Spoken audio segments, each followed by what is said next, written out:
আজ অনেক দিন পর না আমাদের একটা পুরনো রেস্টুরেন্টে আমি ভিজিট করলাম। নাম হচ্ছে গ্রাফ ক্লাব।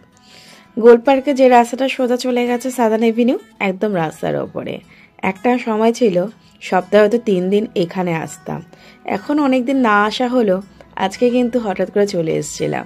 আর আমার হাজব্যান্ডে হেলথ কনসিয়াস বলে এখন এখানে ক্লিয়ার স্যুপটাই তার বেশি পছন্দ, যেটা আমার একদমই ভালো লাগে না। আর আমার অ্যাজ ইউজুয়াল হচ্ছে এই হোয়াইট সস চিকেন পাস্তা বা চিজ পাস্তা বলতে পারো। এটা কিন্তু এক কথা অ্যামেজিং, ওয়াও। এছাড়া নিয়েছিলাম ড্রাই চিলি চিকেন, যেটা ছিল এক কথায় দুর্ধর্ষ। এখানে চিকেন যেমন ভরপুর করে দেয়, তেমনি তার কোয়ালিটি। এখনও না কোয়ালিটি ক্ষেত্রে না কোনো কম্প্রোমাইজ করেনি।